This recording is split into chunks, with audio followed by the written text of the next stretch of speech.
के विपक्ष वाला था उसको कैंसिल करवा रहा था कि परम ब्रह्म परमेश्वर ऊपर से देख रहे थे। क्या था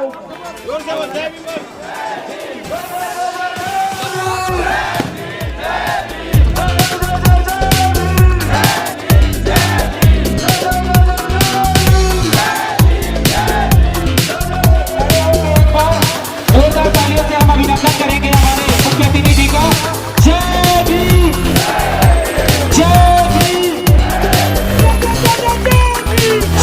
भीम, जय भीम, जय भीम, जय भीम। अमर रहे,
ज्योतिबा फुले ने, डॉक्टर अंबेडकर ने लड़ाई लड़ी और संविधान ने सबको शिक्षा का अधिकार दिया।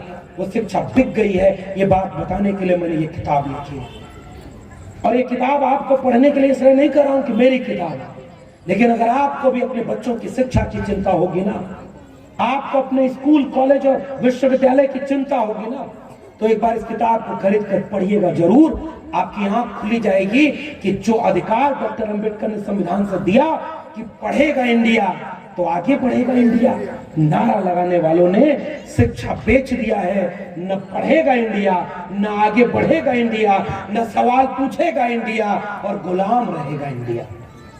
इसलिए एक शाम संविधान के नाम तब सार्थक होगी जब शिक्षा को बचाने के लिए ये कार्यक्रम खत्म हो, घर लौटो आप तो रात में सोने के पहले एक बार सोचना, इस किताब को गूगल करके इंटरनेट से मंगाना और पढ़ना कि अगर शिक्षा थी तो शिक्षा में आरक्षण मिला था, बाबा साहब अंबेडकर का दिया हुआ, और शिक्षा प्राइवेट हाथों में बिक जाएगी तो आरक्षण बचेगा? बताइए बचेगा? आज सरकारी स्कूल केवल मिड डे मील के लिए गरीब कमजोर मजलूम के बच्चे जाते हैं, जिसकी जेब में पैसा है वो अपने बच्चों को सरकारी स्कूल में भेजता है क्या? कभी नहीं भेजेगा। और जो सक्षम है उसके बच्चे डीयू जेएनयू जामिया पढ़ने जा रहे हैं, और जो ताकतवर है उसके बच्चे कोलंबिया यूनिवर्सिटी में जा रहे हैं, अशोका गलगोटिया में जा रहे हैं, हार्वर्ड कैम्ब्रिज में जा रहे हैं, और हमारे आपके बच्चे कहां जा रहे हैं? अब मैं ज्यादा बोलूंगा नहीं, आचार संहिता लगी हुई है। अब इशारे में समझ जाइए कौन से रंग का झंडा लेकर कहां घूम रहे हैं आपके और हमारे घर के बच्चे, इशारे में समझ जाइए। और उन लोगों के साथ खड़े हो गए हैं जो उनका स्कूल जब लूट रहा था तो वो लोग कभी नजर नहीं आए, जो धर्म के नाम पर हमारे और आपके घर के बच्चों को दे गए। जब शिक्षा बिक रही थी तो वो लोग कभी नजर नहीं आए, रोजगार खत्म हो रहा था तो वो लोग कभी नजर नहीं आए। और बच्चा जब शिक्षित नहीं होगा तो रोजगार नहीं मिलेगा, पढ़े लिखे को नहीं मिल रहा है तो शिक्षा खत्म, तो आरक्षण खत्म, और रोजगार खत्म सरकारी, तो सरकारी नौकरी का आरक्षण खत्म। बताओ संविधान खत्म हो गया कि नहीं? आधा। अभी हम ये कही नहीं रहे कि संविधान खतरे में है, आधा से ज्यादा संविधान को भीतर से खोखला कर दिया गया है। बहुत कड़वी बात कह करके जा रहा है। बताइए, ये भिलाई स्टील प्लांट बिकने को तैयार है कि नहीं? रेलवे बिक गया कि नहीं? अब बताओ, बहुजन समाज के 90% का मेरा समाज के लोगों, रेलवे में सबसे ज्यादा नौकरी किस परिवार को मिली थी? हमारे और आपके घर के परिवार को रेलवे की नौकरी मिली तो बच्चों को अच्छी शिक्षा मिली, अगली पीढ़ी पढ़कर के तैयार हो। पूरा रेल नीचे आके में बेच दिया गया, सरकारी शिक्षा बेच दी गई, सरकारी नौकरी खत्म हो गई। आरक्षण कहां लोगे? आधा ऐसे खत्म, आरक्षण खत्म। और उसके बाद नौकरी नहीं, संविधान ने हक दिया, एक व्यक्ति एक वोट का अधिकार दिया। पहले वोट किसका अधिकार था? जो ताकतवर था, जाति में श्रेष्ठ था, धर्म में श्रेष्ठ था, अमीर था, शहर में रहता था। जैसे आज, अगर आज वही व्यवस्था होती, अंबानी और अडानी की एक वोट की कीमत 1 लाख लोगों के बराबर होती, और हमारे जैसे लोगों को तो वोट का अधिकार ही नहीं होता। जो थोड़े से ताकतवर होते, वो 1 लाख लोगों की वोट की कीमत 1 अंबानी अडानी के बराबर होती। तो आप भी दुआ करते कि एक आध अंबानी अडानी डोंगरगढ़ में भी क्यों नहीं पैदा हो गए, कि भिलाई स्टील प्लांट बिकता तो यही होता कि नहीं? एक व्यक्ति के एक वोट की कीमत बराबर करने वाली किताब का नाम है भारत का संविधान। व्यक्ति का सबसे बड़ा ताकतवर चीज आज की तारीख में क्या है? वोट। वोट के अधिकार से बड़ी ताकत आपके पास कोई है?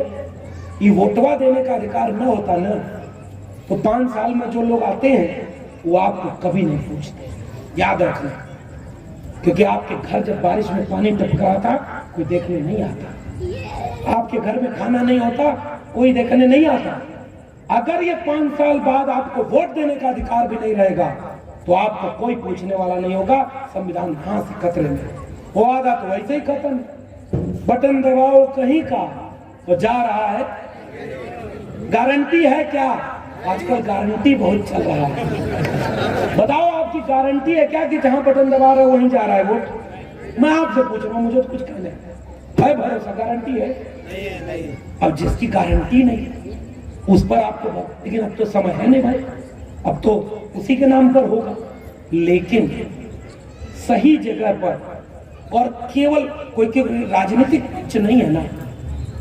लेकिन डॉक्टर राम मनोहर लोहिया कहते थे कि जिंदा कौमें 5 साल इंतजार नहीं करती, सड़कें खामोश हो जाएं तो संसद आवारा हो जाती, और अच्छे लोग अगर राजनीति में नहीं आते तो बुरे लोगों की राजनीति के शिकार होते। एक बात बताओ आप लोग, बाबा साहब डॉक्टर भीमराव अंबेडकर से बड़ा राजनेता कोई है क्या?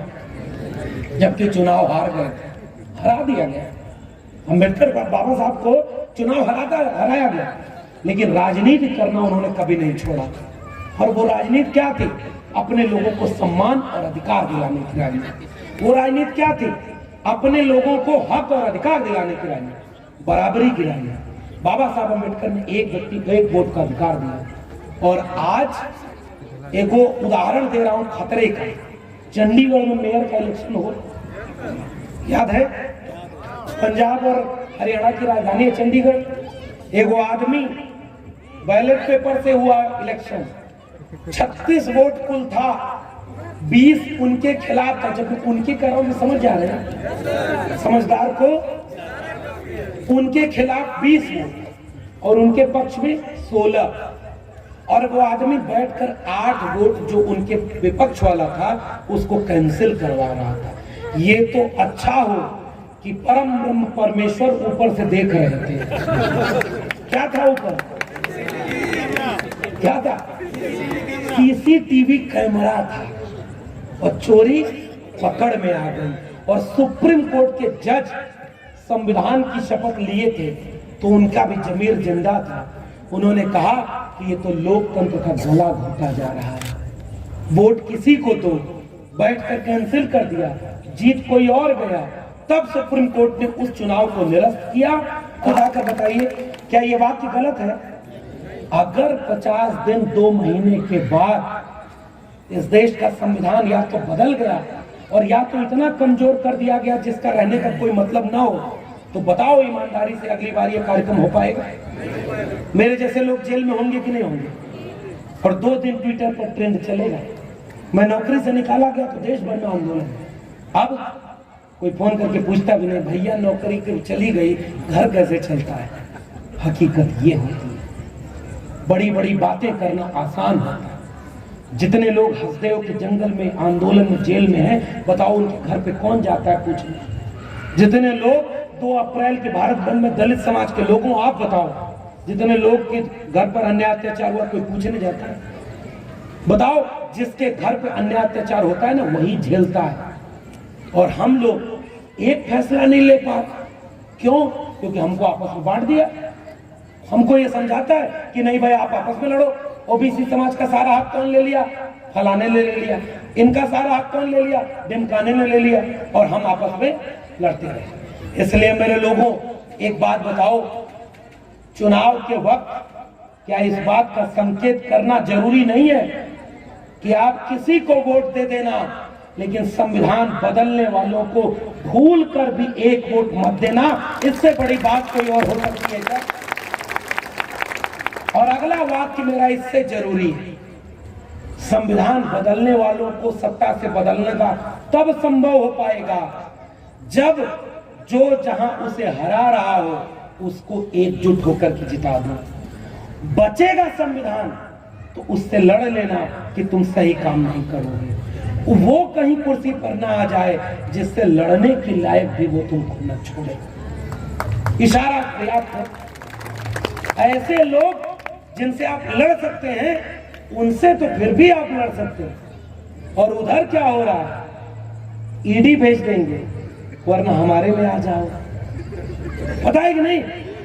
भ्रष्टाचार के खिलाफ इतनी बड़ी लड़ाई कि भ्रष्टाचारियों कान खोलकर सुन लो, तुम्हें मैं छोड़ूंगा नहीं। और जैसे ही ये वाक्य गया, सारे भ्रष्टाचारी लाइन में लगा करके हमने वहां ज्वाइन कर लिया है। अब कहे अब तुम पवित्र हो गए। Washing machine. एक किस्सा सुना दो, इसे आस्था पर नहीं ले जाएंगे।